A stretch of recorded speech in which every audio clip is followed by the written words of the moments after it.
वडिलांचे अपार कष्ट, खडतर परिस्थिती, कधी मेंढी पालन तर कधी ऊस तोडणे, या सगळ्या परिस्थितीतून शिक्षण घेतले आणि प्रयत्नांची पराकाष्ठा करत सोमनाथ दडसनं कोणताही अनुभव नसताना एका वर्षात MPSCतून थेट 4 जागा काढल्या।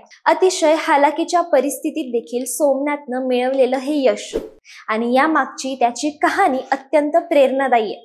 म्हणूनच आजच्या नव्या आठवड्याची एक नवीन प्रेरणादायी सुरुवात करूयात सोमनाथच्या या यशोगाथेनं। नमस्कार, मी श्रुती, तुम्ही पाहतात महाराष्ट्र कट्टा।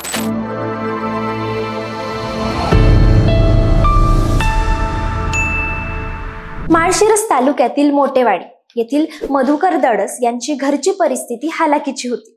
हाताशी असलेल्या 5 एकर शेतीमधून ते कुटुंबाचं पालन पोषण करत होते। घरात कुठलाही शिक्षणाचा वारसा नव्हता, पण वडिलांनी केलेले कष्ट, घरची बेताची परिस्थिती पाहता आता परिस्थिती बदलायची आणि काहीतरी वेगळं करायचं अशी मनाची पक्की गाठ बांधून मधुकर दडस यांचा मुलगा सोमनाथने फक्त जिद्द, मेहनत आणि आत्मविश्वासाच्या जोरावर फक्त एका वर्षात MPSCतून थेट 4 जागा काढल्या। 2024 मध्ये कनिष्ठ लिपिक, डिसेंबर मध्ये ग्रामविकास अधिकारी, फेब्रुवारी 2025 मध्ये मंत्रालय सहाय्यक आणि कर सहाय्यक अशा 4 पोस्ट काढत या पठ्ठ्यानं उत्तुंग यश प्राप्त केलं। सोमनाथचं प्राथमिक शिक्षण पालवे वस्ती जिल्हा परिषद शाळेत झालंय।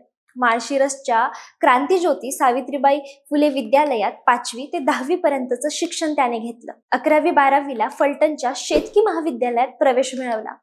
पुढे BSc ॲग्री सोनाई कृषी महाविद्यालयात तर MSc ॲग्री परभणीच्या कृषी विद्यालयात केलं। पदवी आणि पदवी उत्तर शिक्षण पूर्ण झाल्यानंतर सोमनाथला अपेक्षित नोकरी मिळाली नाही।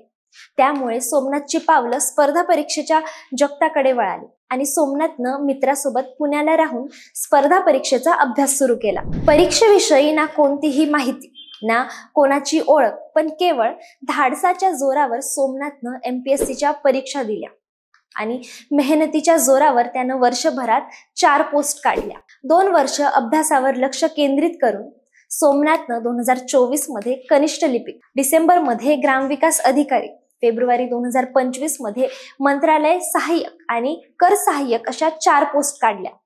फक्त जिद्द, मेहनत आणि आत्मविश्वासाच्या जोरावर सोमनाथनं हे यश मिळवलंय। त्यामुळे सध्या सर्व स्तरातून त्याचं कौतुक होतंय। तुम्हाला ही सोमनाथची सक्सेस स्टोरी कशी वाटली यावर तुमचं मत काय कमेंट मध्ये नक्की सांगा।